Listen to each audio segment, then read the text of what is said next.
स्वामी समर्था, जय श्री स्वामी समर्था। आरती हो वाळू, आरती हो वाळू, चरणी ठेवूया माझा। खेळी खेळे घामी तू अवतरलासी, तू अवतरलासी। जगोद्धारासाठी, जगोद्धारासाठी राया तू निघसी। भक्तल वत्सल भरा तू एक होशी, तू एक होशी। म्हणून शरण आलो, म्हणून शरण आलो शरणासी। जय देव जय देव, जय श्री स्वामी समर्था, जय श्री स्वामी समर्था। आरती हो वाळू, आरती हो वाळू, चरणी ठेवूया माझा। परब्रह्म तुझा अवतार, तुझा अवतार। त्याची काय वर्णू, त्याची काय वर्णू दिला पार। देशाची काशी नदे नदे पार, नदे पार। एक जन्म कैसा, एक जन्म कैसा कारुणी विस्तार। जय देव जय देव, जय श्री स्वामी समर्था, जय श्री स्वामी समर्था। आरती हो वाळू, आरती हो वाळू, चरणी ठेवूया माझा। देवादी देवा तू स्वामी राया, तू स्वामी राया। निर्जन मुनिजन जाती, निर्जन मुनिजन जाती, भावे तव पाया। तुझसी अर्पण केली आपली काया, आपली काया। शरणागता तारी, शरणागता तारी, तू स्वामी राया। जय देव जय देव, जय श्री स्वामी समर्था, जय श्री स्वामी समर्था। आरती हो वाळू, आरती हो वाळू, चरणी ठेवूया माझा। अघट लीला करुणी जडपड उद्धारी रे, जडपड उद्धारी रे। कीर्ती ऐकून कहाणी, कीर्ती ऐकून कहाणी, चरणी डोळे। चरण प्रसाद मोठा मजरे अनुभवले, मजरे अनुभवले। तुझा सुतान रे, तुझा सुतान रे, चरणामध्ये जळे। जय देव जय देव, जय श्री स्वामी समर्था, जय श्री स्वामी समर्था। आरती हो वाळू, आरती हो वाळू, चरणी ठेवूया माझा। श्री स्वामी समर्था, श्री जय। श्री छत्रपती शिवाजी महाराजांनी स्थापन केलेलं हिंदवी स्वराज्य भारतीय इतिहासाचा कळसाध्याय मानला जातो. या देवकार्यामध्ये त्यांच्या धार्मिक धोरणाची आणि न्याय व दानाध्यक्ष पदाची जबाबदारी सांभाळणारे अष्टप्रधान मंडळातील पंडितराव राजोपाध्ये हे महाराष्ट्रातील अग्रगण्य घराणे. या घराण्याची एक शाखा अक्कलकोट येथे श्री अनंतकोटी ब्रह्मांड नायक राजाधिराज योगीराज श्री स्वामी समर्थ महाराज यांच्या कृपाछायेखाली आजही नांदते आहे. श्री स्वामी समर्थ महाराजांनी या घराण्याला भगवान शिवशंकराच्या सेवेची व्रतदीक्षा दिली. अक्कलकोटच्या राजोपाध्ये वाड्यात श्री महादेव शिवशंकर पवित्र लिंग स्वरूपात आजही विराजमान आहेत आणि राजोपाध्ये घराणे आजही या महादेवाची उपासना करत आहेत. श्री स्वामी महाराज आणि त्यांचे आराध्य भगवान विराट शिव यांच्या कृपाछायेत वाढलेल्या या वंशात जन्मलेल्या अक्कलकोट संस्थान राजघराण्याचे राजपुरोहित व उपाध्ये वेदमूर्ती श्री गणेश रामकृष्ण राजोपाध्ये यांच्यावर श्री स्वामी महाराजांनी थेट आशीर्वाद देऊन कृपा केली होती. हा आशीर्वाद देताना ब्रह्मांड नायक श्री स्वामी महाराजांनी श्री गणेश रामकृष्ण राजोपाध्ये यांना 4 खारका देऊन वंशवृद्धीचा आशीर्वाद दिला. सोबतच मातृसेवा आणि वंश परंपरानुरूप शिवसेवेचं व्रत प्रदान केले. श्री स्वामी महाराजांच्या आज्ञेचे पालन करत त्यांच्या आणि शिवशंकराच्या भक्तीने भारून जाऊन श्री गणेश रामकृष्ण राजोपाध्ये यांनी अनेक प्रासादिक रचना केल्या. ही पदे अक्कलकोटकर राजोपाध्ये घराण्यात आजही भक्तिपूर्वक गायली जातात. त्यापैकी ही प्रासादिक आरती ज्येष्ठ गायक श्री जयंत केसकर यांनी आपल्या सुरेल भक्तिरसयुक्त अशा स्वरात स्वरबद्ध केली आहे. या आरतीचे संगीत संयोजन केले आहे श्री जहीर दरबार यांनी आणि साथ देण्यासाठी पखवाजावर आहेत श्री मनोज भांडवलकर आणि बासरी वादक आहेत श्री सचिन वाघमारे. तर ऐकूयात वेदमूर्ती श्री गणेश रामकृष्ण राजोपाध्ये रचित श्री शंकराची प्रासादिक आरती. Hello, these days you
योगी ध्यानी तुझारमती सुरगण नम्रपदी होती निशिदिनी भक्त तुला भजती नाना उपचारी पूजिती उजळती प्रेम ऐक्य ज्योती प्रार्थिती नित्य जोडुनी हस्त करी भवमुक्त नुरवी संचित नवली शारद जनतापत्रयनाशा.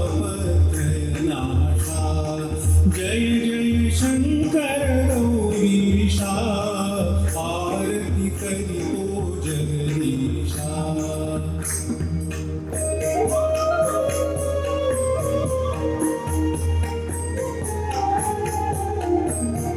गिरिजा संश्रित वामांगा मस्तकी शोभे तव गंगा भाळी चंद्रकोर सुभगा विलसे फणीवर तव अंगा. माला तव कंठी रुळती श्रवणी कुंडल युग डुलती नयना प्रसन्न तव मूर्ती मोदमय गौरतव कांती सुधा मम हरती उजळी विश्वालिक भासा नत जनतापत्रय नाशा जय जय शंकर गौरीशा आरती करितो जगदीशा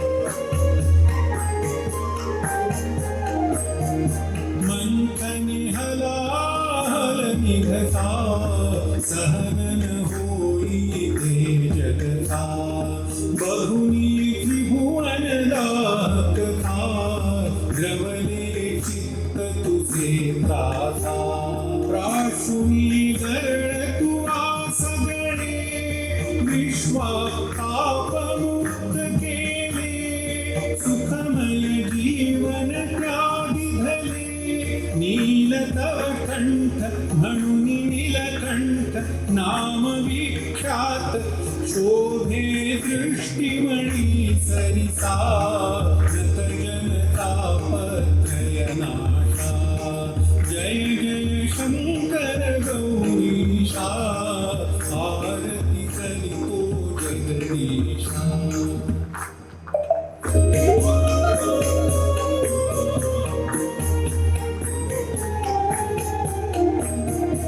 अससी सविषयी तू देवा देसी अमृत रस ठेवा नयनी धरिसी विषय भावा भक्ता समदृष्टी विभवा भिक्षा पात्र जरी हाती परी तुझ महेश्वरची वदती भवतु भवांत काही जगती विमलता चित्ती अभयता हस्ती यमातव भीती कीर्ती धवलित सर्वेशा नत जनतापत्रय नाशा जय जय शंकर गौरीशा आरती करितो जगदीशा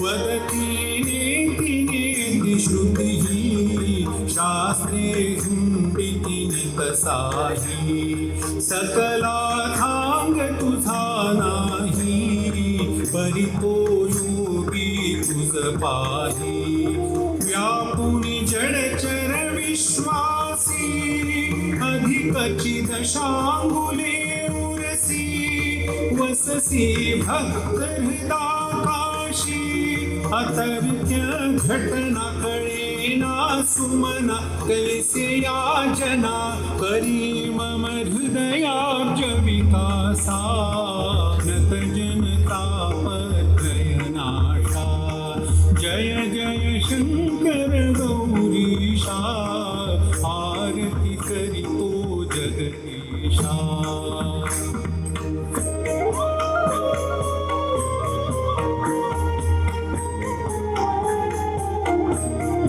राहो स्मृती तव चरणाची गोडी वाणी नामाची तव गुण कीर्तन श्रवणाची श्रवणी लागो रुची साची करयुग पूजनी होवो पदी शिर विनम्रता पावो ध्यानी गुंतुनी मन जावो ज्ञान भास्करा वरद तव करा ठेवी सत्वरा अंतरी नुरविती मिरलेशा नत जनतापत्रय नाशा जय जय शंकर गौरीशा आरती करितो जगदीशा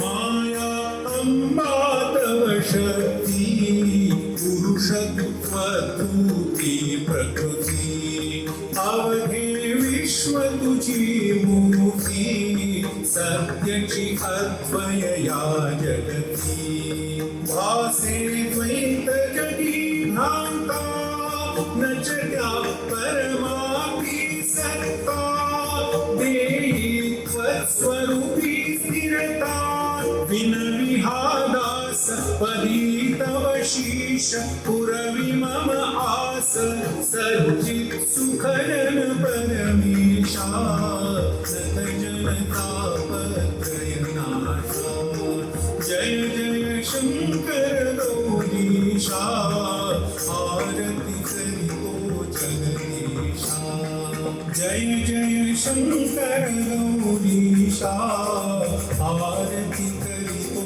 जगदीशा जय जय शंकर गौरीशा आरती करितो जगदीशा जय जय शंकर गौरीशा आरती करितो जगदीशा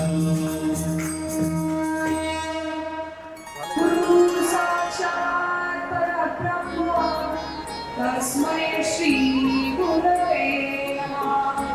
श्री दत्तात्रेयाय स्वामी समर्थाय नमो नमः. स्वामी समर्थ महाराज की जय. देवनाय निर्भय मूर्ती संशय असे पाठीचे प्रचंड स्वामी आहे.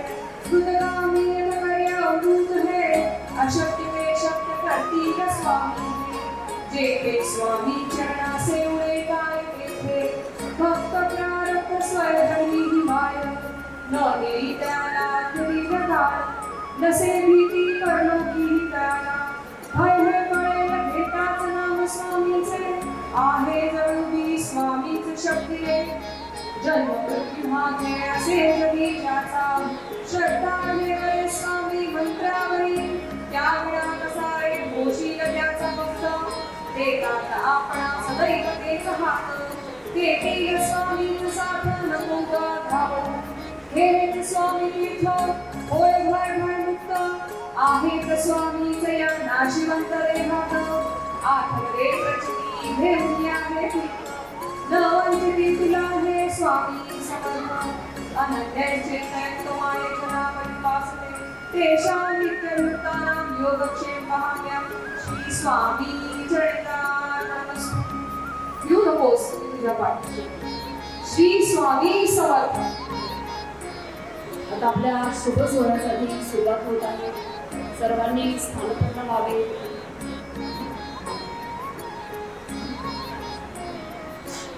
आपण एक गजल घेऊया. अनंत कोटी ब्रह्मांड नायक राजाधिराज योगिराज परब्रह्म सच्चिदानंद सद्गुरु श्री अक्कलकोट निवासी श्री स्वामी समर्थ महाराज की. श्री स्वामी समर्थ महाराज की. श्री स्वामी समर्थ महाराज की.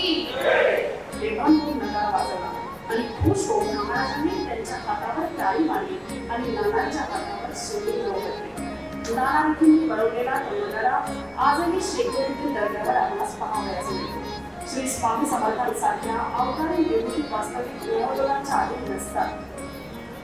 पंचमहाभूतांवर अधिराज्य गाजवणाऱ्या सिद्ध पुरुषांवर ग्रहांचा शुभाशुभ परिणाम कसा होता. परंतु आपणही सर्वसामान्य जनांप्रमाणेच आहोत हे भासवण्याकरता त्यांच्या जन्मकुंडल्यांचा जन्म होतो. नानारेड्डींनी त्यावेळी महाराजांची मांडलेली जन्मपत्रिका आज सर्वत्र उपलब्ध आहे. चैत्र शुद्ध द्वितीया हा आमचा लग्नाचा दिवस असे महाराज म्हणतात. त्यामुळे गेली 150 वर्ष ह्याच तिथीला महाराजांचा प्रकटदिन सर्वत्र साजरा होतो. कलकत्त्याच्या एका बॅरिस्टरने महाराजांना आपण कुठून आलात असे विचारताच प्रथम आम्ही कर्दळीवनातून निघालो असे स्वामींनी सांगितले. सन 1149ला प्रकट झाल्यानंतर ते कर्दळीवनात गेले. त्यानंतर ते किती वर्ष तिथे राहिले तिथून ते केव्हा निघाले याचा ठाम लागत नाही.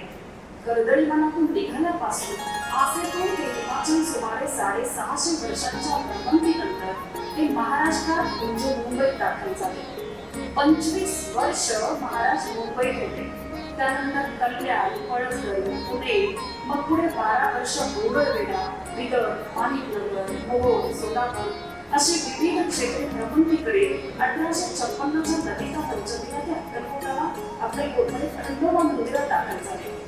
थोडक्यात चैत्र शुद्ध द्वितीया सन 1849 ला श्री स्वामी महाराजांचा या पृथ्वी तलावर अवतार झाला. त्यानुसार महाराजांचा जयंती उत्सव प्रथम अक्कलकोटमध्ये आणि त्यानंतर मुंबईतील कांदेवाडी मठात 1870 पासून स्वामी सुतांनी सुरू केला. त्यानंतर गेली 150 वर्षांहून अधिक काळ अक्कलकोट सहित हजारो ठिकाणी उत्सवात लाखो लोकांच्या उपस्थितीत तो साजरा होतो. श्री स्वामी समर्थ महाराज हे अलौकिक सामर्थ्यवान अशा प्रत्यक्ष ईश्वराचे सगुण रूप होय. ज्यांनी त्यांना पाहिले ते महान भाग्यवान. प्रत्यक्ष ईश्वर मंगलमूर्ती सगुण रूपात जनमानसात वावरले. प्रभूंची ही किती विलक्षण लीला. कल्पनातीत वाटावी अशी, परंतु संपूर्ण सत्य. ते ब्रह्मांड रूपी प्रत्यक्ष स्वरूपात पवित्र भारत देशी प्रज्ञापुरी अर्थात श्री क्षेत्र अक्कलकोटे अक्कल से खुदापणाच्या नाशोळख सर्व ईश्वरोपासकांस म्हणते अवघ्या 130 वर्षांपूर्वीपर्यंत सगुण रूपात वावरत होते. यदा यदा हि धर्मस्य ग्लानिर्भवति भारत अभ्युत्थानमधर्मस्य तदात्मानं सृजाम्यहम् परित्राणाय साधूनां विनाशाय च दुष्कृतां धर्मसंस्थापनार्थाय संभवामि युगे युगे. हे भगवान श्रीकृष्णांनी अखिल भारतवर्षास दिलेले आश्वासन पूर्ण करण्यासाठी स्वामी समर्थ महाराज अवतरले आणि भक्तीचा आटलेला जरा पुन्हा पुढे वाव लागला. महाराज हे महापुरुष होते. त्यांना जन्ममृत्यूचे स्थलकालाचे बंधन नव्हते. ते होते, ते आहे आणि ते पुढेही अखंड आपल्यासोबत राहते असा सर्व स्वामी भक्तांचा विश्वास आहे. त्यामुळे अनेक ठिकाणी असंख्य स्वामी भक्त आपापल्या परीने स्वामींच्या नामाचा प्रचार प्रसार करत आहेत. जसा आजचा स्वामी कृपांनी सज्जनांचा 5वा स्नेह मिळावा या स्वामी महाराजांच्या पदस्पर्शांना पावन झालेल्या अक्कलकोट मुंबई मिळतोय आणि आपल्या सर्वांची उपस्थिती त्यासाठी अत्यंत प्रार्थना. त्यामुळे आलेल्या सर्व भक्तांचे पहिले मनपूर्वक आभार, सर्वांचे मनपूर्वक स्वागत. आणि हे 5वं पुष्प स्वामींच्या चरणी अर्पण करताना खरंच खूप आनंद होतोय. बरेच भाविक भक्त या कार्यक्रमाची वाट बघत असतात का, कारण की या ठिकाणी हा सोहळा मला वाटतंय असा सोहळा याच्या आधी कधी झाला नाही, यानंतर कधी होईल माहित नाही. पण या सोहळ्याचे वैशिष्ट्य आता बरेच लोक पुणे मुंबईतून खूप उत्सुकतेने उत्साहाने वाट बघून पर्यंत पोहोचले. कारण की एकाच दिवशी एकाच ठिकाणी ही ऑफर आहे एक प्रकारची आणि ही ज्याला करायची त्यालाच कळते. आता आपल्याला असं वाटत असेल आपण इथे आलो, आम्हाला कुठून ना कुठून तरी आमंत्रण मिळालं, आम्ही पोहोचलो, पण आम्ही बोलवलेलं नाहीये, तुम्ही आलेला नाहीये. स्वामी समर्थ महाराजांनी प्रत्यक्ष तुम्हाला इकडे आणलंय आणि का आणलंय, कशासाठी आणलंय, कारण आपण कृपांकिक आहोत आणि म्हणूनच या कार्यक्रमाचं नावच ठेवलंय स्वामी कृपांकिक सज्जनांचा स्नेहमेळावा. पहिला स्नेहमेळावा जेव्हा बोलला एक प्रमुख म्हणजे अगदी यावर्षी एक नाव इथे घेणं म्हणजे खूपच महत्वाचं. म्हणजे माता-पिता नम्रता मॅडम ज्यांच्या प्रेमने त्यांच्यासोबत बसून सहज एक चर्चा झाली की एक व्यक्ती आपल्याला स्वामी भक्त जेव्हा भेटतो, जेव्हा आपण कुठे बाहेर जातो, आपला नातेवाईक भेटल्यावर आपल्याला जेवढा आनंद होतो तेवढा एखादा स्वामी भक्त भेटल्यावर आपल्याला खूप आनंद होतो. का हे कोणालाच माहिती नाही. नाव फक्त स्वामींचे म्हणून ती आतुरता किंवा ती आपुलकी आपल्याला खूप वाटते. आणि सहज बोलता बोलता असं झालं की 40 वर्ष त्यांनी स्वामी समर्थ महाराजांवर संशोधन केलं. एका देवावर श्रद्धा असणं, एका देवाची भक्ती करणं ही गोष्ट वेगळी आणि एका देवाचा अभ्यास करणं, त्या देवाबद्दल गोष्टी जाणून घेणं ही खूप दुर्मिळ गोष्ट आहे जी माता-पिता नम्रतावर लागली गेली. आणि नुसतंच हाऊस म्हणून माणूस 2 दिवस 4 दिवस साधारण महिनाभर करू शकतो, पण हाऊस म्हणून 40 वर्ष कुठलाही व्यक्ती एखादी गोष्ट करू शकत नाही. त्या भगवंताची इच्छा असते, त्या भगवंताला तो देव प्रिय असतो आणि तो देव त्यासाठीच निर्माण झालेला असतो, म्हणून त्या गोष्टी घडत असतात. आणि कुठेतरी परमेश्वराने कृपांकित म्हणून कदाचित जन्माला मला घातलं असावं आणि मग प्राध्यापिका नम्रता मॅडमशी एक थोडासा स्नेह जुळला आणि त्यांच्या बरोबर सहज गप्पा मारता मारता ही या कार्यक्रमाची निर्मिती तिथून झाली खऱ्या अर्थाने. आणि सहज म्हणजे त्यांनी 40 वर्षाच्या संशोधनातून स्वामी महाराज अक्कलकोटला जेव्हा त्याचं प्रकटीकरण झालं, त्यांचं आगमन जेव्हा झालं ललिता पंचमीला, तर त्याच्यानंतर 22 वर्षाचा काळ हा अनेक चरित्रकारांनी लिहिला आहे.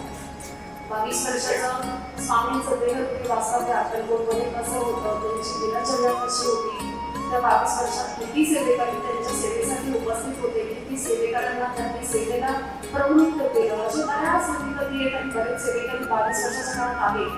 पण इतरत्र पण जो सहवास किंवा इतरत्र जो प्रवास आहे, स्वामी समर्थ महाराजांचं आयुर्मान 729 वर्षांचं होतं आणि या 729 पैकी 1800 नंतरचा जो कालावधी आहे तो जगासमोर आला, कारण की 1800 नंतरच ते महाराष्ट्रात किंवा इथे भारतात दाखल झाले. त्याच्या आधी 1149 पासून 1800 पर्यंत महाराजांचं अनेक ठिकाणी वास्तव्य होतं. अख्खं जग पिंजून काढून ते आयुष्याच्या उत्तरार्धात म्हणायला हरकत नाही, स्वीकारायला अक्कलकोट भूमी त्यांनी निवडली आणि त्या भूमीत आल्यानंतर तो अखंड 21-22 वर्षांचा जो काळ होता तो रोजच दिवाळी दसरा होता. आपण तरी कार्यक्रमाच्या निमित्ताने सगळे एकत्र आलोय, पण महाराज जेव्हा अक्कलकोटमध्ये होते त्यावेळेस रोजच्या रोजच कार्यक्रम, रोजच सोहळे आणि रोजच सत्संग करायचा. मग असं बोलता बोलता किंवा त्या गप्पा मारता मारता म्हणा तर असं सहज बोलणं आता की ग्रंथात तुम्ही हे सगळं एवढं संशोधन करून दिलं, पण हे प्रत्यक्षात होऊ शकतं का? होऊ शकतं का म्हणजे आम्ही खरोखर महाराजांनी दुर्गा दिल्यासारखं झालं. पहिला सोहळा आणि लॉकडाऊनमध्ये झाला 2021 मध्ये वगैरे लोहगावला पुण्यामध्ये तो पहिला सोहळा संपन्न झाला शुभमंगल कार्यालयात. आणि काही माहिती नव्हतं त्याच्यानंतर पुढे काय होणार आहे, कसं होणार आहे, पण खऱ्या अर्थाने शुभमंगल कार्यालयात शुभ सोहळ्याची सुरुवात झाली आणि ती आजपर्यंत अखंड चालू नाही, यापुढे चालू झाली. पहिला सोहळा तो पुण्यात झाला, त्याच्यानंतर दुसरा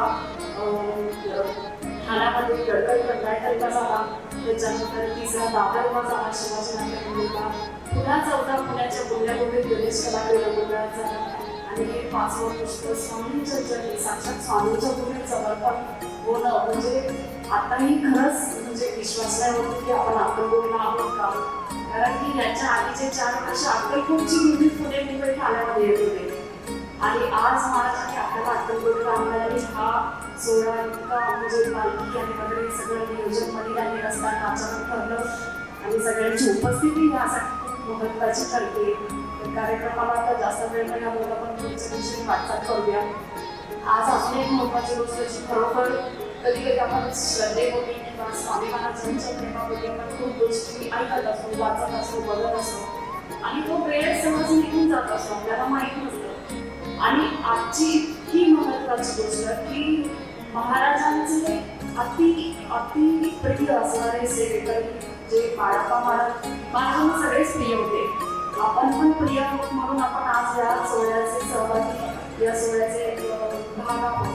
तर आज बाळाप्पा महाराजांच्या 116वा पुण्यतिथीचा दिवस आहे आजचा आणि हे खरोखर म्हणजे ते सोहळा आहे मग त्याची तयारी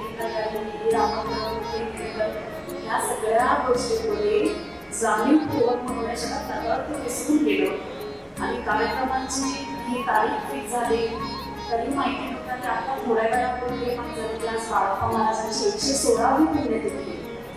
कदाचित महाराजांची ही योजना आहे त्यांच्या प्रिय सेवेकरांच्या पुण्यतिथी दिवशी हे 5वं पुष्प त्यांच्या चरणी समर्पित व्हावं. त्यामुळे मी बाळाप्पा महाराजांच्या आज ते उपस्थित आहे एक छोटासा परिचय मी बाळाप्पा महाराजांचा करून देईन आणि उपस्थित मान्यवर जे आहेत त्यांना मी विनंती करेन की व्यासपीठावर स्थानापन्न व्हावं. हे परम शिष्य सेवक व उत्तराधिकारी दणकट तेजपुंज शरीर यष्टीचे शांत धीर गंभीर स्वभावाचे बाळाप्पा महाराज म्हणजे दास्य वृत्तीचा महावीर. स्वामींचे शिक्कामोर्तब कंठी धारण करून स्वामींच्या पश्चात 32 वर्ष अफाट कार्य केले. अक्कलकोटात औदुंबराच्या छायेत मूर्मंती उभारून हजारो लोकांच्या मनात स्वामी भक्तीची ज्योत प्रज्वलित केली. बाळाप्पा महाराजांना 2 मुले होते, ते अल्पायुषी होते. एकुलती एक कन्या, तिचे नाव सुंदराबाई. या कर्नाटकात चिकोडी जवळील गोटे येथे दिल्या होत्या.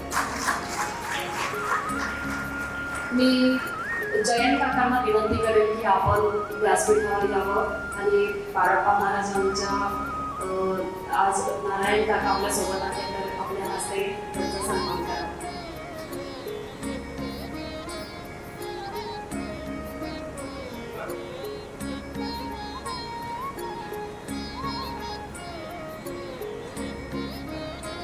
अवधूत चिंतन श्री गुरुदेव दत्त श्री स्वामी समर्थ महाराज की जय.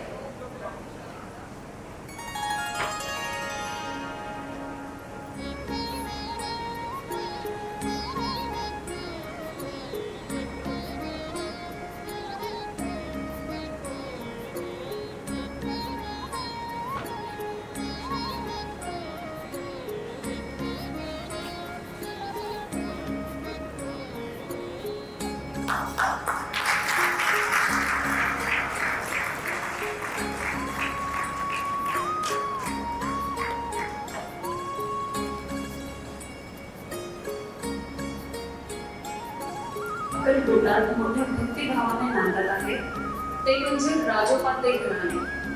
मूळ ज्ञात पुरुष गिरराव राजोपाध्ये मूळचे साताऱ्याचे. पंडितराव घराणे अक्कलकोटात आल्यावर राजांचे उपाध्ये म्हणून राजोपाध्ये झाले. गिरराव त्यांचे तीनही पुत्र व नातू गणेश अण्णा अशा पहिल्या 3 पिढ्या स्वामी सेवेत होत्या. राम जानकी निवास ही राजोपाध्यांची पवित्र वास्तू. राजगुरु राजपुरोहित म्हणून सर्वत्र बहुमान असलेले हे घराणे राजकुलातील सर्व मोगल कार्य, धार्मिक कृत्ये, यज्ञयाग हे आज अखेर यांचे हस्ते संपन्न होतात. राजोपाध्यांच्या घरी तिलक करते स्वामी समर्थ महाराजांची देवी असते. तेथे खांबाला टेकून महाराज बसत असत. गिररावांचे सासरे भाऊ शेषाद्री यांना महाराजांनी त्याच ठिकाणी मुक्ती दिली. गिररावांचे सुपुत्र रामकृष्ण यांना स्वामींनी जी नित्योपासना दिली होती ती गेल्या 5 पिढ्या अव्याहतपणे सुरू आहे. अक्कलकोटच्या जुन्या राजवाड्यातील भोसले राजघराण्याचे केळीचा देऊळ, स्वामींच्या पादुका आणि सोन्या चांदीचे देव यांची देखभाल राजोपाध्यांच्या 4 पिढ्यांनी इमानदारीने केली. गिररावांचे 5 खापरबंधू पुण्यात वास्तव्यास असतात, परंतु अक्कलकोट मधील आपली पिढीजात वास्तू राजोपाध्ये वाडा त्यांनी व्यवस्थित जतन करून ठेवला. खापरबंधू भानचंद्र तथा भाऊ काका वय वर्ष 92 आजही कार्यरत असून राजोपाध्यांचे ते विद्यमान वारस अक्कलकोटच्या विद्यमान दर्शनांचा दत्तक घेण्याचा सोहळा देखील त्यांच्याचकडनं झाला. असे हे अक्कलकोटचे राजोपाध्ये घराणे आणि त्यांचे विद्यमान वंशज आपल्या या सोहळ्यासाठी उपस्थित आहेत. दरवर्षी 5 भावंड या सोहळ्यासाठी उपस्थित असतात. यावर्षी थोडं मधुकर काकांची तब्येत थोडी बरी नसल्यामुळे ते येऊ शकले नाही, पण त्यांचं शरीर फक्त पुण्यात एक मन ह्याच ठिकाणी आहे. पूर्ण सोहळ्याचे प्रत्येक क्षण त्यात बघताय. तर मी राजोपाध्ये दोन्ही काकांना विनंती करेन, काकूंना विनंती करेन की आपण व्यासपीठावर यावं. आणि अरुण केळकर काकांना विनंती करेन की आपण व्यासपीठावर यावं आणि राजोपाध्ये काकांना सन्मानित करावं.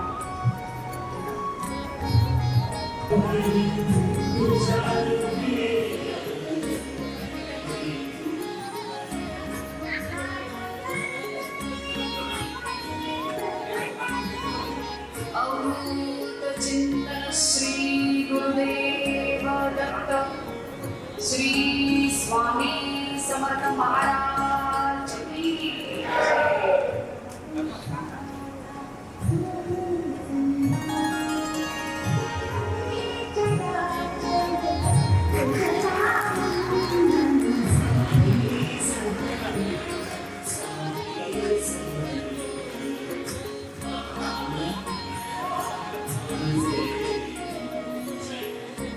आमच्या राज्यामध्ये घडण्याबद्दल जे आता तुम्ही सांगितलं हे सगळे आम्ही अनुभवलेलं आहे आणि असाच त्याचा कार्यक्रम यशस्वी दरवर्षी होत जावं की स्वामी त्यांनी प्रार्थना करतो.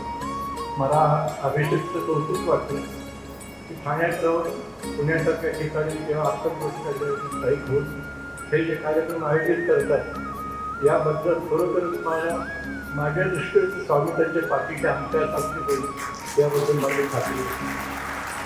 त्या दोघां नवऱ्याचं ते जेवढं कौतुक करावं तितकं थोडं आहे. मला काय वेळ इतकं गर्वच वेगळं की त्यांचं जे माझ्यावर असलेलं प्रेम, माया, श्रद्धा ह्या फार महत्त्वाच्या आहेत. त्यामुळे मी त्यांचा सदैव ऋणी राहील एवढी प्रार्थना करतो. महिपती रामचंद्र तथा बाबा सबनीस स्वामींचे अक्कलकोटमधील एक निष्काम निर्मोही सेवेकरी. अक्कलकोटातील त्यांचा दगडी कुंभसली वाडा थोडा मोठ्यांच्या उर्वशीमुळे सतत राबता असायचा. बाबा सबनीस हे विद्वान व्यासंगी होते.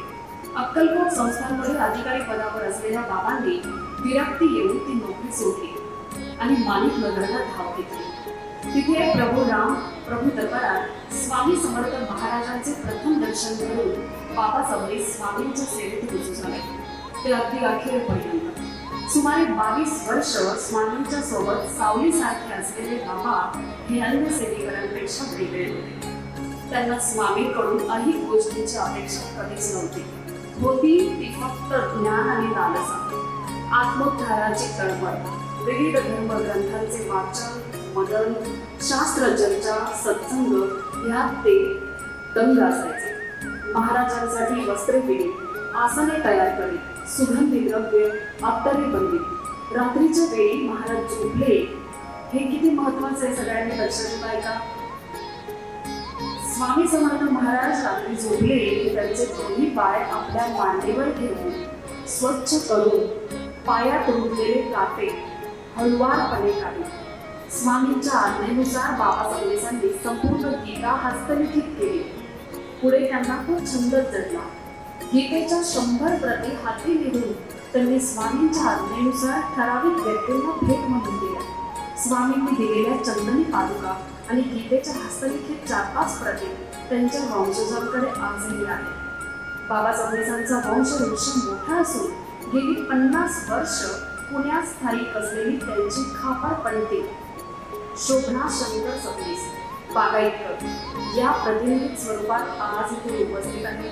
शोभना शंकर सबनीस बागायतकर या काकूंना मी विनंती करेन की आपण व्यासपीठावर येऊन छोटासा सन्मान स्वीकारावा.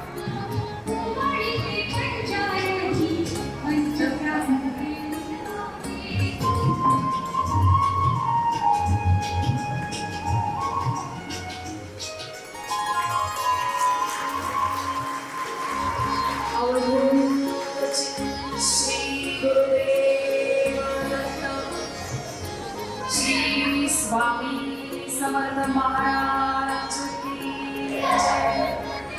प्रत्येक जणाची इच्छा होती इथे यावं. काही लोकांची ज्यांना माहिती आहे त्यावर काय काय गोष्टी असतात, पण काही लोकांची ज्यांना काहीच माहिती नाही.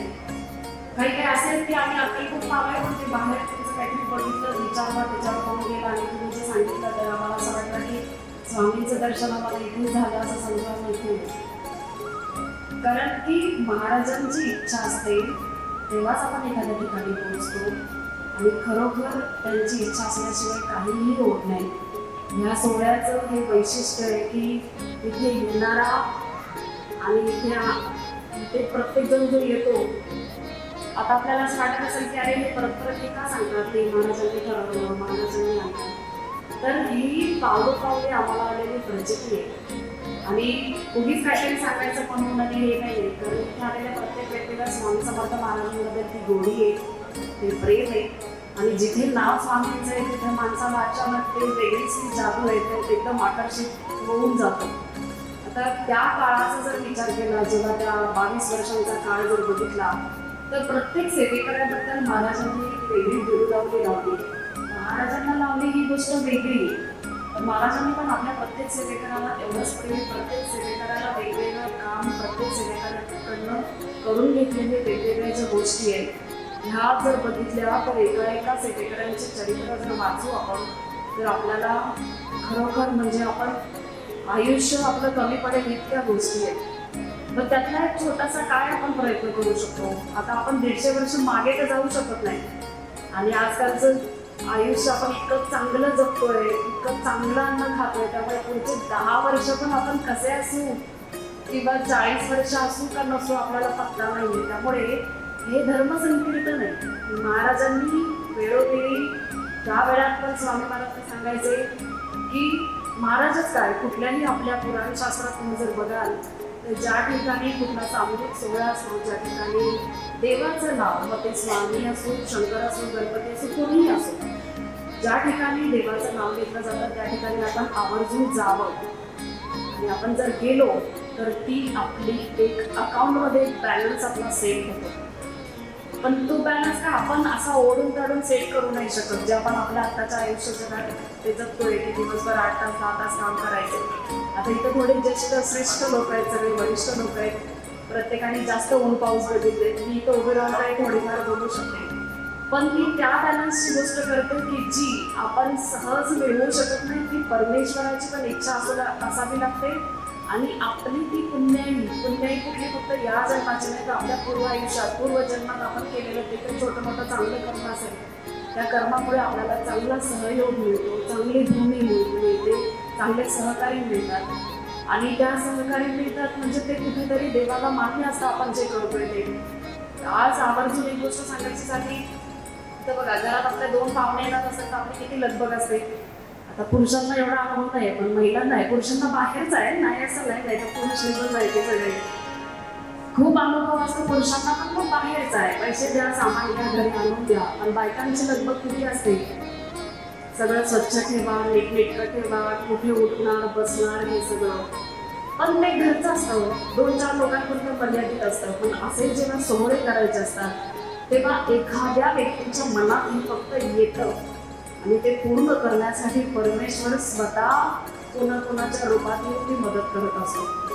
आज या सोहळ्याचं म्हटलं तर 5वं वर्ष आहे. मागे वळून जर बघितलं तर 4 वर्षाची पटकन निघून जातात लक्षात आलं तर. पण प्रत्येक सोहळा होताना त्या सोहळ्याच्या मागे दिसताना म्हणताना एका व्यक्तीचं नाव असतं. हे मी का सांगते, कारण की लागोपाठ 2 वरिष्ठ मंडळींनी आमचं नाव घेतलं की असं आहे हे आहे. पण हे दिसायला आणि म्हणायला आहे, बाकी एक व्यक्ती करू शकत नाही हे सगळं.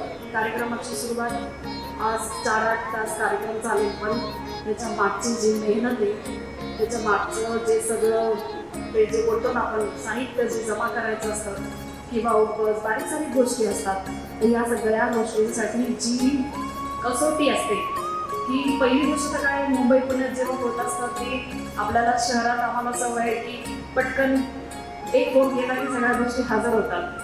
पण अक्कलकोट सारख्या ठिकाणी एखादी गोष्ट करणं म्हणजे 2 वर्षात आम्ही इतका मोठा अनुभव घेऊन जगतोय. म्हणजे मला तर असं वाटतं मी आता 70 वर्षाची झाले आणि आता पुस्तक लिहू म्हणजे काय हे पुण्याही असू शकते की महाराष्ट्रात आपल्या शेजारी त्यांचं वास्तव्य अखंडकोट इथं. तर त्या ठिकाणी मी देसाई काकांना विनंती करेन की आपण व्यासपीठावर यावं आणि काकांना सन्मानित करावं.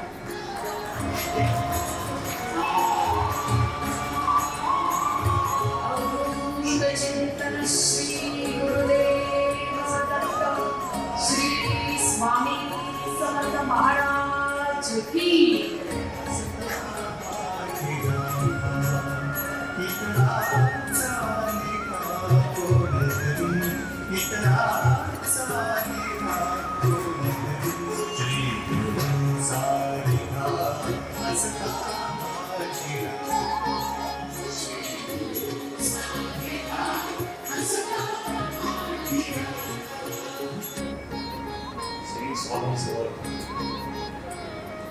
अनन्याश्चिन्तयन्तो मां ये जनाः पर्युपासते तेषां नित्याभियुक्तानां योगक्षेमं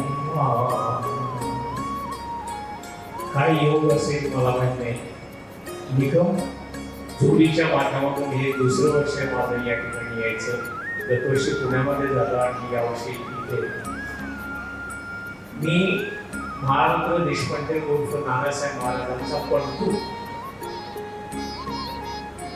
नानासाहेब महाराजांबद्दल काही सांगायचं झालं, मेरा नाना असं स्वामी महाराज म्हणत असत. तो एकमेव शिष्य संपूर्ण जगाच्या पातळीवर आहे आणि या नानांची समाधी स्वामींच्या चरणाशी असलेला एकमेव भक्त स्वामींचा फक्त महाउद्रव देशपांडे केसकर आहे. आज त्या समाधीचं पुनरुत्थान सुरू आहे. अजून काही दिवसांनी ती सर्वांसाठी खुली होईल. तो भाग होता. मला या ठिकाणी साधारणतः 15 ते 20 मिनिट बोलण्याची संधी मिळालेली आहे. काय बोलावं हा प्रश्न आहे. जर तुम्ही सांगितलं तर काही गोष्टी बऱ्या होतील किंवा मग नानांचं थोडक्यात चरित्र किंवा अडचणी काय आल्या, कशा आल्या आणि नाना अक्कलकोटला कसे आले या गोष्टी उल्लेख करेल. कोणत्या स्वरूपात कुठे कुठे प्रकट झाले, कसे प्रकट झाले हा फार मोठा संशोधनाचा विषय आजही आहे आणि भविष्यातही राहील. कारण इतिहासकालीन दृष्टांत या एक माफ करा, मी थोडा पत्रकार असल्यामुळे काही गोष्टी बारकाईने करत होतो म्हणून काही गोष्टीची जाण मला देखील आहे. जसं स्वामींचं लिखाण बऱ्याच ठिकाणी नाही. जेव्हापासून अक्कलकोटला आले किंवा जेव्हापासून दृष्टीस पडले 18 वर्ष, त्या 18 वर्षाच्या कालावधीमध्ये मात्र सगळ्या गोष्टीचे आपल्याकडे पुरावे आहेत. पण तत्पूर्वी श्री दत्तगुरु अवतार समाप्तीनंतर जेवढे दत्त अनुयायी झालेले आहेत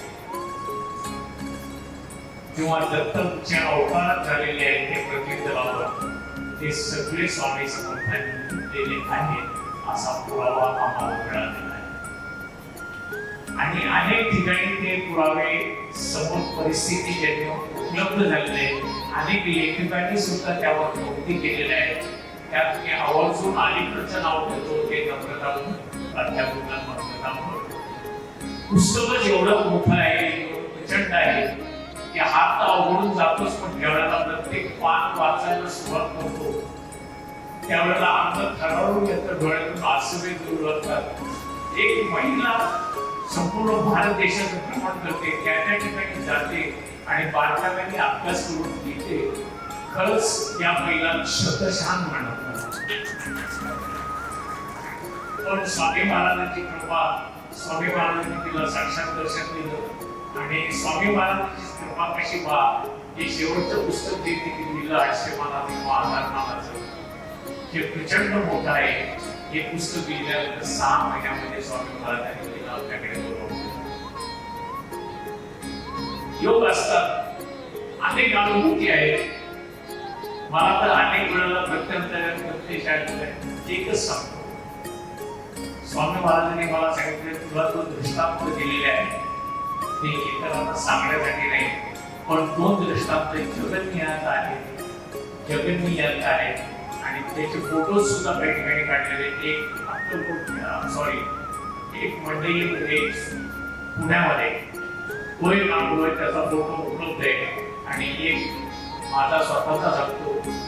माझं घराचं बांधकाम अत्यंत कठीण परिस्थितीत झाल्यानंतर रात्री 11 वाजता अनेक ठिकाणावर लोक आले आणि त्यांनी दार वाजवलं. आमचा दिवस मला सकाळी पण संपला होता, सगळ्यांना कपडं होतं. दार वाजवलं आणि अनेक देशपांडे साहेब मी उघडलं तर 2 क्लासात अधिकारी, एक नांदेडून आला होता आणि एक पुण्याहून आला होता. त्यांनी सांगितलं की आम्ही तुम्हाला सदिच्छा द्यायला आलो, रात्रीची वेळ आली म्हणून आतमध्ये या पाणी प्या. सगळं झाल्यानंतर अन्न गेला, पाणी अन्न संपलेलं. आमची मंडळी काय थकून गेल्यावर मंडळी होती की काय उठणार. आमची आई त्या वर्षी ज्या वर्षी माझं वाचनाचं काम झालं त्या वर्षी आईचं वय होतं 78. ती उठली, ती म्हणाली त्याला 2 मिनिट बसव, बोलत बस, मी करते काय करायचं. तिने ताजा स्वयंपाक केला. त्या माणसाने रात्री 11:30 वाजता जेवण करताना 5 पोळ्या आणि मागचा पुढच्या भाताचे यथेच्छ जेवण केलं आणि तृप्तीचा ढेकर दिला. आणि मला सांगितले देशपांडे साहेब आता रात्रीच्या वेळेवर कांदा मिळेल का नाही शंका होती आणि उपायचं होतं आणि आम्ही तृप्त झालो. अन्नाचा ढेकर घरामध्ये बाहेर पडल्यानंतर पूजनीय होतं, पवित्र होतं आणि तृप्तीचा ढेकर हा संपूर्ण घराला आशीर्वाद देऊन जातो. त्याची प्रचिती मला पहाटे 3:30 वाजता आली.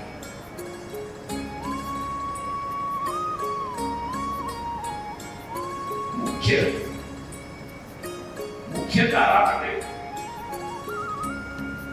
दार वाजवलं. कोणावरून विचारणा केली अंतरावर उठलोय आणि स्वामी महाराज एका कपड्यावर गाडी दारावरती उभे आणि मला आशीर्वाद देतात. अजून काय पाहिजे. यानंतर मला कोणताही माणूस 1, 2 किंवा 3 अटॅक झाल्यानंतर जगत नाही. मला किती अटॅक झाले असतील. आता सप्टेंबर मध्ये 6वा अटॅक झालेला आहे. आज कोणत्याही डॉक्टरकडे आता मला जर गेला तर 100%चे 3 ब्लॉक आहेत आणि 90%चे 3 ब्लॉक आहेत. असा असताना सुद्धा तो आहे तर पहिल्या अटॅकच्या वेळेला त्यांनी दर्शन देऊन सांगितलं तुझ्याकडून घ्यायचं आहे म्हणून. आणि तिथून पुढे मात्र त्यांनी ज्या गोष्टी मला स्वप्नात दृष्टांत दिल्या त्या दृष्टांतातून त्यांनी एकच सांगितलं की इथून पुढे तुला दिलेले दृष्टांत इतरांना सांगायचे नाही. मात्र मी ज्या ठिकाणी जाईल त्या ठिकाणी घराचा उघडा ओलांडण्याची सकारात्मकता आणि नकारात्मकता मला समजते आणि मी काय पाळायचं त्या गोष्टी मी पाळतो. आज किती त्या गोष्टी होत आहेत की केवळ नानासाहेबांच्या मुलींचं काम जे की स्वामी समर्थांचे मला आशीर्वाद मिळत आहे.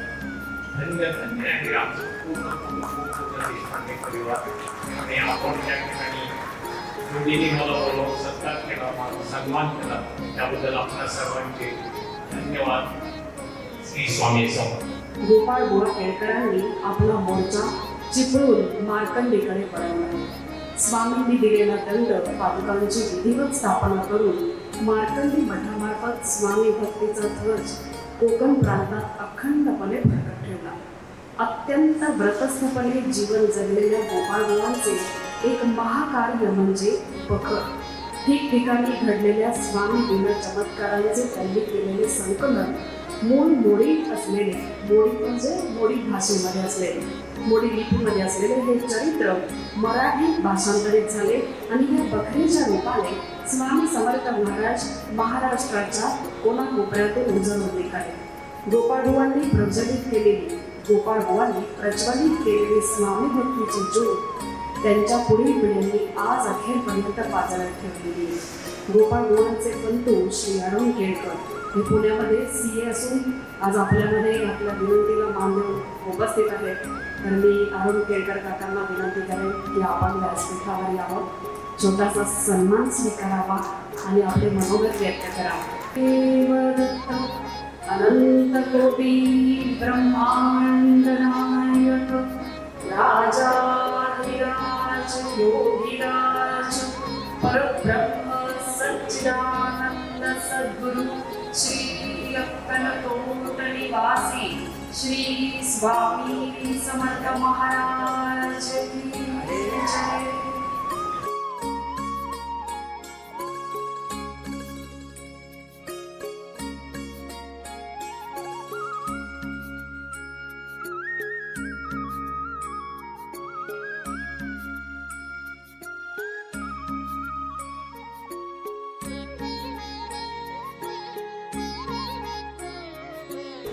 श्री स्वामी समर्थ महाराज की जय.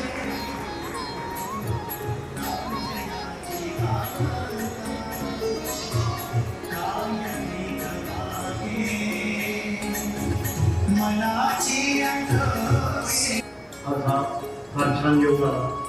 त्यांनी उल्लेख केला तसा हा 5वा आपला सोहळा होत आहे आणि मी ज्या सोहळ्या इथे उपस्थित आहे यावेळी. आणि आपण आता गोपाळांचं हे ऐकलंच. गोपाळांनी काय जे स्वामींनी त्याच्या कृपा केली आणि चिपळूण वेळा पाठवलं. पण आणखी काही ज्या गोष्टी ज्या प्रकाशित जास्ती समोर माहिती नाही लोकांना त्या मी काही आपल्या पुढे सांगतो की हा जो चिपळूणचा गट स्थापन झाला या ठिकाणी स्मशान होतं. म्हणजे ते त्या ठिकाणी पादुका ज्या आहेत तिथे पूर्वी स्मशान होतं आणि सर डोंगरावर म्हणजे असं थोडंसं उंचीवरती ते ठिकाण आहे मार्कंडी. आणि तिथे ब्रह्मचारी म्हणून जे स्वामींचे शिष्य होते त्यांना स्वामींनी पाठवलं होतं की तू त्या ठिकाणी रक्षण कर, तिथे ध्वजा उभी कर आणि तिथे माझा माणूस आपला माणूस जाणार आहे आणि तो तिथे मठ स्थापवणार आहे. म्हणून ब्रह्मचारी बुवा म्हणजे जे वामन बुवांबरोबर ज्या त्याच्या कंट्रीमध्ये गोष्ट वाचली असेल ती स्वामींची बद्दल त्याचा उल्लेख केला. जवळजवळ त्याच्या 30 आवृत्त्या 50 वर्षात झाल्या, बरोबर 50 वर्षात. पहिली आवृत्ती 75 साली झाली आणि घरोघरी लोक पोचलेले होते. तर त्याच्यामध्ये जे उल्लेख आहे की वामन बुवांबरोबर ते जे सप्तशृंगीला गेले ब्रह्मचारी बुवा, त्या ब्रह्मचारी बुवांना स्वामींनी पाठवलं की 6 महिने तिथे रक्षण कर, तिथे सगळं साफसफाई कर, तिथे स्मशान ते सगळं हे करून तिथे ते विषयाचे वृत्ती ते भ्रमण करत होते. कारण कोणी तिथे येऊन काही अडचण नंतर स्वामी आता त्यांनी उल्लेख केला स्वामी सुद्धांकडे गोपाळांना पाठवलं स्वामींनी. स्वामींनी त्यांना दंड पादुका दिल्या आणि गोपाळ स्वामी सुद्धांकडून ज्या संगीतामुळे पादुका मिळाल्या त्याची प्रतिष्ठा म्हणून तिथे केलेली आहे मठामध्ये चित्रकूटच्या. आणि तिथे बरोबर म्हणजे स्मशानाचं म्हणजे अनुभव असे आहेत की तिथे आता तुम्ही जर गेला असाल तर माहिती असेल तुम्हाला की बाहेर गोपाळांच्या अस्थी आहेत आणि त्याच्या बाजूला काळगोवांचे पादुका आहेत. आता हे काळगोवा कोण होते तर काळगोवा हे स्वामींचेच शिष्य. म्हणजे या काळगोवांनीच त्यांना पादुका बनवण्याकडे ब्राह्मण पाठवला. त्या ब्राह्मणांनी त्यांनी चर्चा केली त्यारे असं ब्राह्मण म्हणाले की गुरुशिवाय गुरुपदेश काय सगळं व्यवसाय त्याच्याकडे कसं गुरुपदेश काय तर गुरुला जाऊन तर यावं. आणि मग ब्राह्मण स्वामी वामन बुवा तेव्हा पहिले स्वामी काय म्हणाले अरे आमच्या ब्राह्मणाची चर्चा केली. म्हणजे तो जो ब्राह्मण होता तो ब्राह्मण काळगोवांनी वामन बुवाकडे पाठवला असा भक्ती उल्लेख आहे. आणि त्या काळगोवांचं काळगोवा म्हणजे त्यांची काळावर सत्ता त्यामुळे पिशाचं वगैरे त्याचे येऊ शकतो नाही म्हणून काळगोवांच्या तिथे पालिका स्थापन केलेली आहेत. जरूर बघा बाहेरच्या बाजूला. आणि आमचा अनुभव आहे की आता काही लोकांना तिथे पेशाचे दिसे घेऊन त्या काळामध्ये 150 वर्षापूर्वीचे मठांमध्ये पण त्या पादुकांच्या पुढं ते पेशाचे येऊ शकत नाही असा अनुभव होता सांगायचा. आणि गोपाळवांनी हे जर स्वामींनी कार्य केलं गोपाळ आणि गोपाळवांनी सेवा म्हणजे कशी करावी म्हणजे याचा आदर्श की गोपाळवा रोज सगळं स्वामींची सकाळची पूजा पूजा वगैरे झाल्यानंतर ग्रंथ घेऊन म्हणजे ज्ञानेश्वरी दासबोध असे ग्रंथ घेऊन विठ्ठलाच्या डोंगरावर जसं तुकारामांना भंडाराच्या डोंगरावर जायचे तसे गोपाळबुवा हे विठ्ठलाच्या डोंगरावर जाऊन तिथे अभ्यास करायचे. विठ्ठलाच्या डोंगरावर म्हणजे आज सुद्धा तिथे सामान्य मनुष्य जाऊ शकत नाही इतकी वस्ती तिथे नाहीये. त्या काळात विचार करा 150 वर्षापूर्वी काय अवस्था तिथे जाऊन एकांतात सकाळपासून सकाळची महापूजा झाल्यानंतर 5-6 वाजेपर्यंत तिथे अभ्यास करायचा ग्रंथांचा आणि यायचं 6 वाजता. अशा पद्धतीने त्यांनी समजलं. आणि ते तिथे जेव्हा आले तेव्हा त्याच्याजवळ फक्त एक कपेली होती आणि काहीतरी गाडगाडी असे 2-3च वस्तू होत्या आणि झोपडी बांधून ते राहिले होते. आणि मग पुढे लोकांना जर पुष्कळ व्हायला लागले लोकांना अनुभवायला लागले तेव्हा मग मठाची भरभराट झाली पुष्कळ.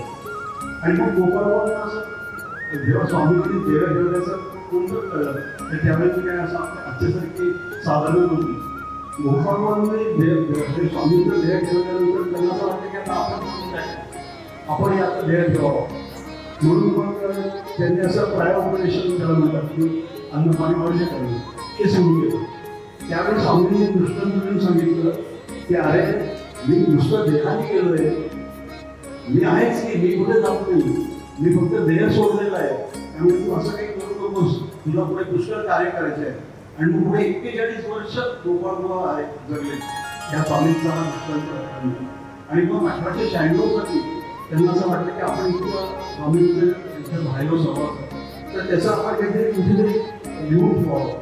म्हणून ते मोडी भाषेमध्ये मोडीची मूळ सुद्धा आमच्याकडे आहे त्या मोडी भाषेमध्ये हे सगळं स्वामींच्या लिहिलं आणि त्यांनी सुरुवातीला लिहिलं तसं की समुद्रातून गुडभर वाढवून इतकं हे छोटं आहे. म्हणजे आता जे लोकांनी उल्लेख केले की 729 वर्ष स्वामींनी केवढं कार्य केलं, त्याचे ते एक गुडभर वाढू समुद्रात यावी इतकं छोटं केलं. कारण त्यावेळी ते तिथे असताना लोक येऊन जे सांगायचे हकीकती किंवा म्हणून त्यांना बद्धार असं नाव दिले की ज्या हकीकती ते सांगायचे लोक येऊन किंवा त्यांचे स्वतःचे अनुभव त्यांनी 5 गोष्टींमध्ये दिलेले असे सगळे ते अनुभव तेवढे आल्याचे त्यांनी सगळे दिले.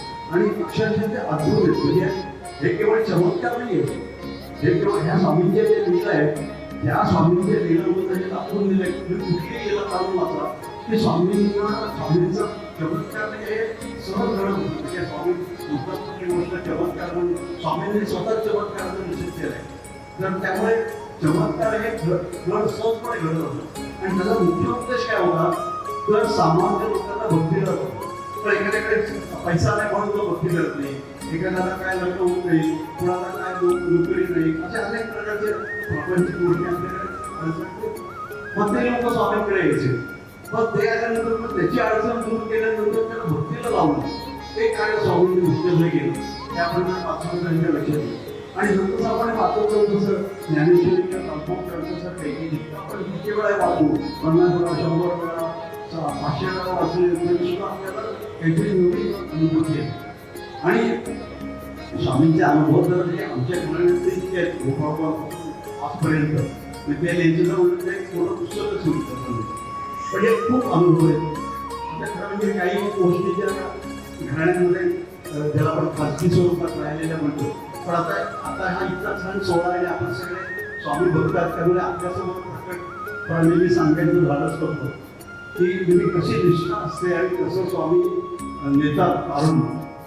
तर ही आमची घडलेली गोष्ट करा की पंडितच्या गोपाळपाने देह ठेवला आणि त्याच्यानंतर काय झालं की पंडितला 2 मुलगे म्हणजे माणसाला नाही माणसाच्या बाबाने सोडून लावलं.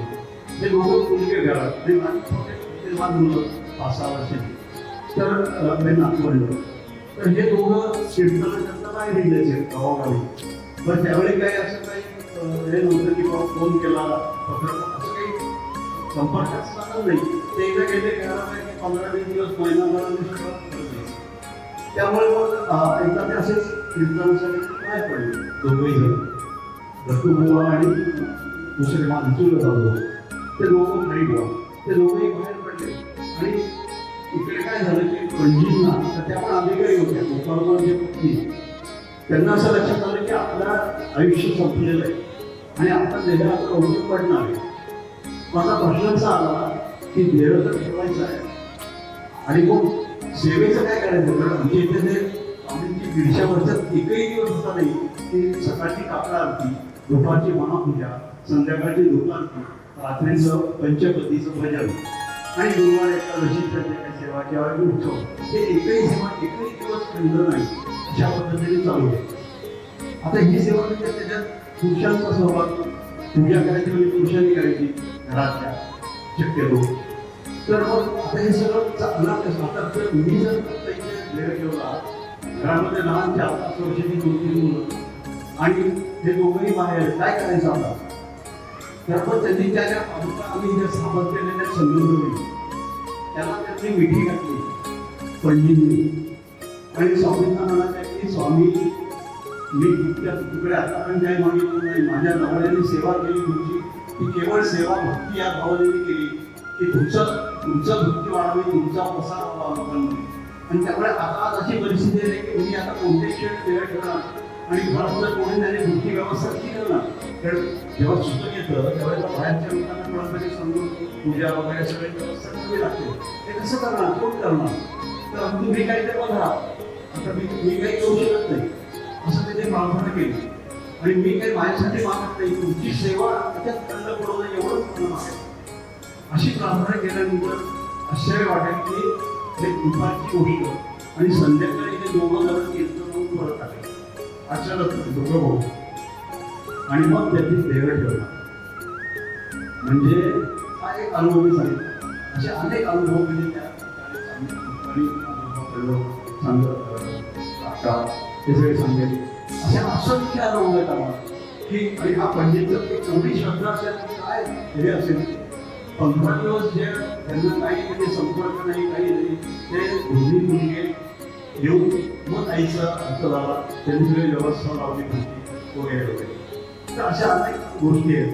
आणि मुख्य कार्यातलेच गोपाळवंत म्हणते की त्या बकरीमध्ये सगळ्या गळतीत केल्यामुळे आणि त्या म्हणजे मी मागच्या वर्षी त्याचा उल्लेख केला होता की स्वामी लीला रहस्य लीला आहे, या लीलाच्या प्रत्येक लीलेमध्ये काहीतरी रहस्य आहे, काहीतरी विशेष आहे. आपण यांच्यावर वाचलं असेल तर अन्नपूर्णा इथेच आपल्या जवळ जे कोंढरी गावचे जंगल, त्या कोंढरी गावच्या जंगलात जात असताना अन्नपूर्णा तुम्हाला जेवायला घालणार आहे असं स्वामी सांगत होते. 192 गोष्टी ते आपण वाचलं असेल तर असं एक हे जर वाचलं आपण तर लक्षात येतं की काय स्वामींचं दिलं आहे आणि काय स्वामींनी लोकांना म्हणजे त्याला आपण पूर्वी इसाद नीतीचे का अरबी भाषेतील समजणारी गोष्टी वगैरे आपण ऐकलं तसं अक्षरशः वाटतं. त्या शिवायका संदेशाची अद्भुत गोष्ट आहे आणि त्याच्यात ते फक्त जास्तीत जास्त बुद्धिवादी लोकांना आवडेल किंवा बुद्धिवादी लोकांचं समाधान होईल यासाठी ते वामनवर ते पत्र त्या संदेशाने वामनवर दिलं. तसंच्या तसं गोष्टी दिलेलं आहे. तर म्हणजे त्याच्यात जास्तीत जास्त मुकाबला सुद्धा प्रयत्न केले की बुद्धिवादी लोकांना सुद्धा पटावं हे काहीतरी चमत्कार म्हणजे काहीतरी जादू नाही. तर त्या स्वामींच्या लीला आहे, लीळा चरित्र आहे असं धेऱ्यांनी सुद्धा प्रसन्न म्हणते. हे लीळा चरित्र आहे आणि ह्या लीला स्वामींच्या त्या सर्व समाजाला सर्व समाजातल्या जे खालच्या पातळीवर लोक आहेत किंवा जे गरजू लोक आहेत त्याच्या अडचणीमध्ये त्यांच्या अडचणी दूर करून त्यांना भक्तीला लावायचं हा एकमेव उद्देश स्वामींनी संबंध संचार म्हणजे असं 719 वर्ष किती लोक हजारो लोक भक्तीला लावले असेल असा उल्लेख सर्वांनी केला. आपल्या वडवळीचा उल्लेख झाला की त्यांनी बरोबर खूप संशोधन त्यांनी तर 4 खंड लिहिले मोठे मोठे आणि एवढे 4 खंड कोण वाचलं म्हणून संक्षिप्त लिहायचं म्हणून त्यांनी 2 वर्ष त्या ते लिहित होत्या. तो सुद्धा 807 पानांचा की तो संक्षिप्त झाला आणि तो त्याच्यामध्ये त्यांनी म्हणजे साध्या बसने जाऊन जाऊन त्या कॅमेऱ्याने फोटो काढून त्या काळामध्ये काय असेल मोबाईल होते तर असा सगळा त्यांनी खूप श्रम करून ते जास्तीत जास्त पुरावे गोळा करून ते पुरावे लागतात की काय कशामुळे किंवा काहीतरी ऑथेंटिसिटी ज्याला आपण म्हणतो तशी त्यांनी करून ते सगळा ग्रंथ लिहिलेला आहे. तर हे सगळं स्वामींचं हे असं आहे. आणि तुम्हाला सांगून बघू की ह्या भटबाईंच्या यांच्यामुळे आणि ह्या दोघांनी त्यांच्याशी हा सोहळा चालू केला. या निमित्ताने आपण सगळे हा एक सत्संग मोठ्या प्रमाणावर आपण करतो सगळे मिळून आणि त्या सत्संगाचा म्हणजे त्याच्यामध्ये परत स्वामी भक्तीचाच प्रसार आहे. म्हणजे स्वामींचं जास्तीत जास्त नाव घेतलं जावं, स्वामींचं जास्तीत जास्त भक्ती आपल्या ठिकाणी निर्माण व्हावी हा सगळा याच्याबद्दल उद्देश आहे. त्याच्यामध्ये त्यांचा कुठलाही स्वार्थ नसतो किंवा काही नसतं आणि उल्लेख केला त्याप्रमाणे की ते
म्हणजे सांगायचं आणि हे प्रसिद्ध होतं.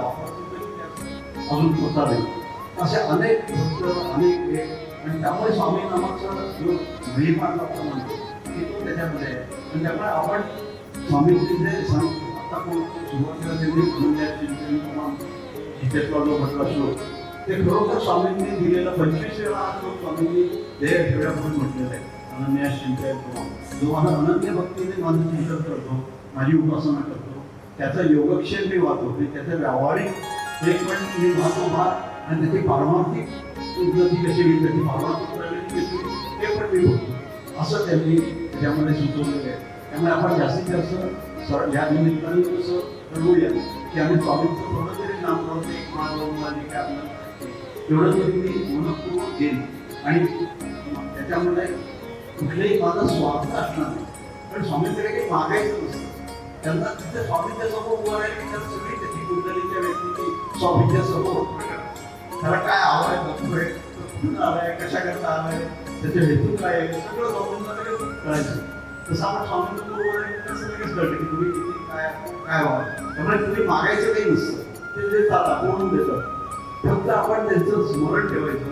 सतत कुठलंही कार्य करताना त्यांच्या स्मरणामध्ये करायचं, त्यांच्या प्रित्यर्थ करायचं, तेव्हा प्रित्यर्थ. आणि त्यामुळे अशा पद्धतीने आपण जर केलं तर मला असं वाटतं की मग असे जे आपण सोहळे करतो त्याचे मग काहीतरी सार्थकता लागलं म्हणते की वर्षात एकदा आपण भेटलो वाटत नाही. पण त्या निमित्ताने तरी आपण पुन्हा पुन्हा या विचारांचा पाठपुरावा करतो आणि आपण ह्या स्वामींच्या ह्याच्यामध्ये जास्तीत जास्त आणखी सहभागी, स्वामींची भक्ती आपली वाढावी करतो या दृष्टीने प्रयत्न करतो. तसे आपल्याला स्वामींनी बुद्धी द्यावी माझ्या सगळ्या चरणी प्रार्थना करतो आणि स्वामींच्या चरणी सेवा राजा विराज योगीला श्री स्वामी इच्छेने बांधलेला गड म्हणजे श्री स्वामी समर्थ राजराय. श्री स्वामी समर्थ राजराय गड 588 इसवी सन 1877 साली साक्षात स्वामींनी हैदराबाद संस्थानच्या एका जहागीरदाराकडून बांधली. निजाम सरकारच्या पदरी असलेल्या अनेक दफ्तरदारांपैकी एक शंकरराव राजेराय बहादूर यांच्याजवळ 6 लाखांची जहागीर, विपुल संपत्ती, उत्तम संतती सुख व सर्व प्रकारची सुख समृद्धी होती. तरी पूर्वकर्माच्या योगाने मागे लागलेल्या पिढीमुळे त्रस्त झाले होते. अनेक उपाय झाले तरी त्यांचा आजार इच्छा सोडेना. कित्येक अनुष्ठाने केली परंतु त्यांच्या आरोग्यात सुधारणा झाली नाही. अशा वेळी अनुष्ठान करीत असताना शंकरराव राजेराय यांना गाणगापूर या प्रसिद्ध क्षेत्री जाऊन श्री दत्तसेवा करावी असे वाटू लागले आणि ते लागलीच आपल्या व्याधी हरणार्थ गाणगापुरास घेऊन स्वतः अनुष्ठानास बसले. शंकरराव राजेराय यांनी तेथे 3 महिने मुक्काम करून बरीच सेवा केली.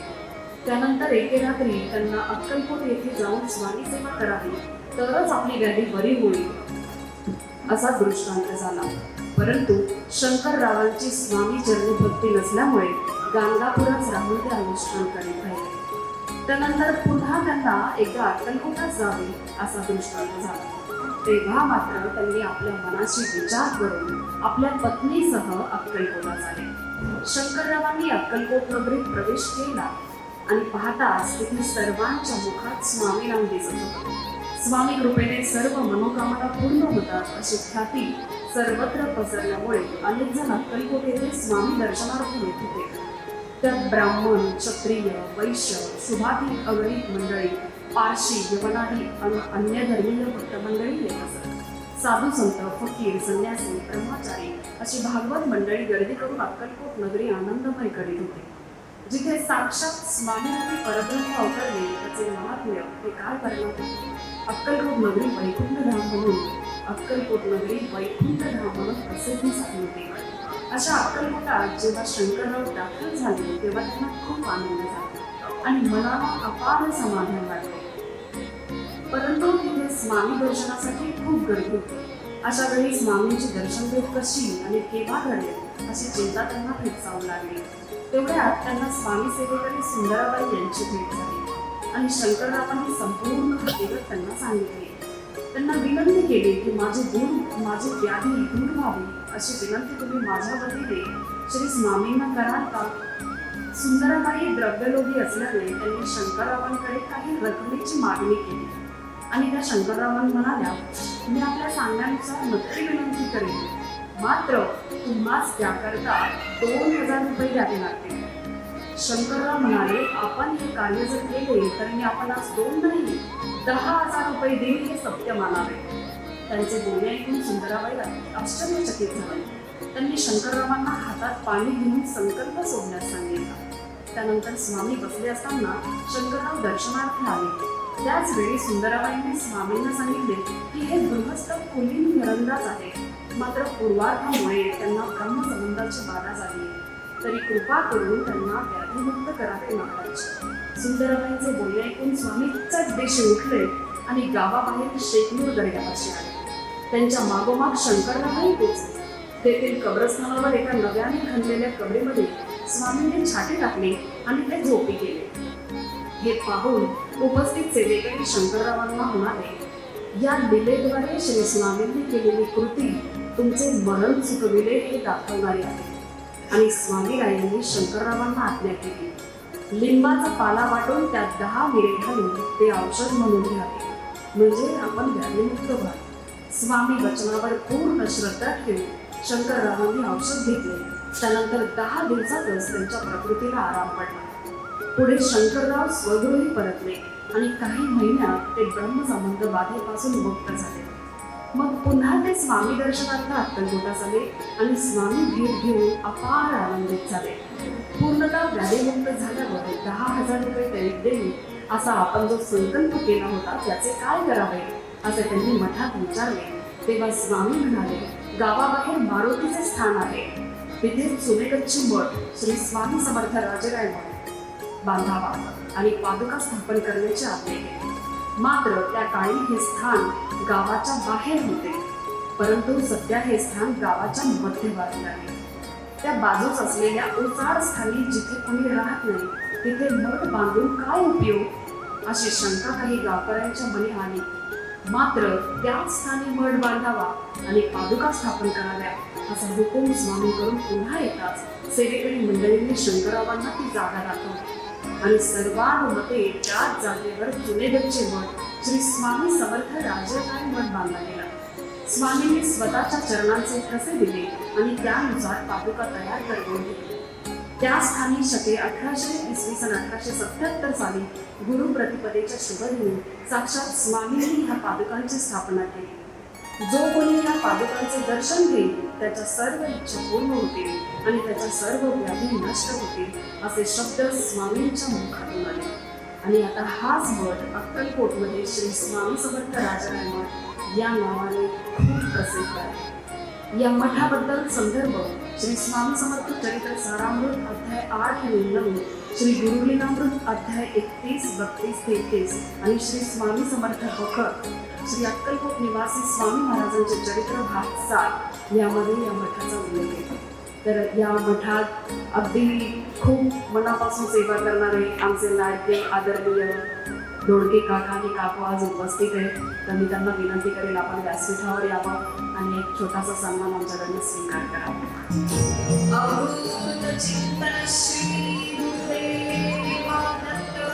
श्री स्वामी समर्थ महाराज अनंत कोटी ब्रह्मांड नायक राजाधिराज योगीराज परब्रह्म सच्चिदानंद सद्गुरु श्री अक्कलकोट निवासी श्री स्वामी समर्थ महाराज की श्री स्वामी समर्थ महाराज की. आणि तो जो अभिषेक असतो तो इतका सुंदर असतो की त्या वातावरणातून बाहेर पडायची इच्छा होत नाही. आमच्याबरोबर येणारे अनेक भक्त आम्हाला बुकिंग करायच्या ते विचारतात आमच्याकडे की राजाराय मठाचा अभिषेक असणार आहे ना, आणि मग बुकिंग करतात. तर मी काकांना विनंती करेन आपण श्री स्वामी समर्थ. मला 2 मिनिटं बोलण्यासाठी संधी दिली त्याबद्दल धन्यवाद बोलतो. मला तुम्ही एक सन्मान दिला त्याबद्दल निगम परिवारातर्फे मी निगम परिवारांचे मी धन्यवाद मानतो आणि 2 शब्द संपवतो. अचानक इकडे खरं येणं झालं, परंतु त्यांच्या घरी आज एक लग्न आहे. म्हणजे मोठे बंधू आहेत प्रकाश नाडे दादा, त्यांच्या मुलाचं लग्न आहे. त्यामुळे दादाही येऊ शकले नाही आणि अचानक कालच माझा अभिषेक निगम यांच्याशी बोलणं झालं आणि आज इकडे ते म्हणाले आज दादांच्या वतीने तुम्ही स्वीकार करा. तर मी जसं भरताने रामाच्या पादुका ठेवल्या होत्या तसं मी ते स्वीकारतोय फक्त आणि परवा आपण दादांना ते देऊ. श्री स्वामी. रुद्रस्वामींचा मुखवटा शिवलिंग व नित्यपूजेतील दैवते आहे. रुद्रस्वामींचे हे समाधी स्थळ असून त्याचे संपूर्ण बांधकाम दगडी आहे. हा मठ म्हणजे महाराजांच्या अनेक लीलांचा मुखसाक्षीर आहे. महाराजांनी अखेरच्या दिवसात दोन केला तो याच मठात. एसटी स्टँड जवळ येऊन मल्लिकार्जुन मंदिरात नाही. रुद्रस्वामींचे वंशज निश्चित स्वामी होते. मठाचे विद्यमान वंशज तिथे शेजारीच राहतात. महाराजांनी केलेल्या होमानंतर गाभाऱ्याचा काही भाग तुटून पडला आणि तो आजही स्पष्ट दिसतो. तिथेच एक भुयारी मार्ग असून त्याचे दुसरे टोक समाधी मठाकडील ब्रह्मानंद गुहेकडे उघडते असे सांगितले जाते. तिथे एक वाट उघडी दिसते. ते रुद्रस्वामींच्या समाधीमुखेचे द्वार असावे. या जंगमांच्या मठात त्या काळी सततचा राबता होता. भजन कीर्तन पारायण भागवत सप्ताह चालत.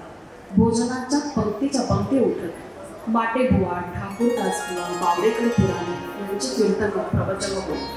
महाराज तिथे उपस्थित राहून मोठ्या भक्तिभावाने श्रवण करेल. मठात एक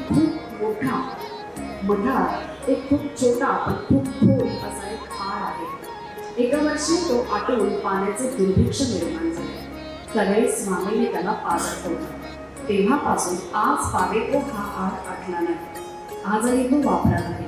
निजगावात जाण्यापूर्वी ह्याच ठिकाणी महाराजांनी अनेक अशी लीला केल्या ज्यातून आता आम्हास हे जग सोडून जायचे आहे असे त्यांना सुचवायचे होते. अभूत चिंतन श्री गुरुदेव दत्त अनंत कोटी ब्रह्मांड नायक राजाधिराज योगिराज परब्रह्म सच्चिदानंद सद्गुरु श्री अक्कलकोट निवासी श्री स्वामी समर्थ महाराज की जय. माझी तर एकेका आपल्यासोबत असतात. आजही ते येणार होते पण त्यांची प्रकृती अचानक खराब झाल्यामुळे ते आज येऊ शकले नाही.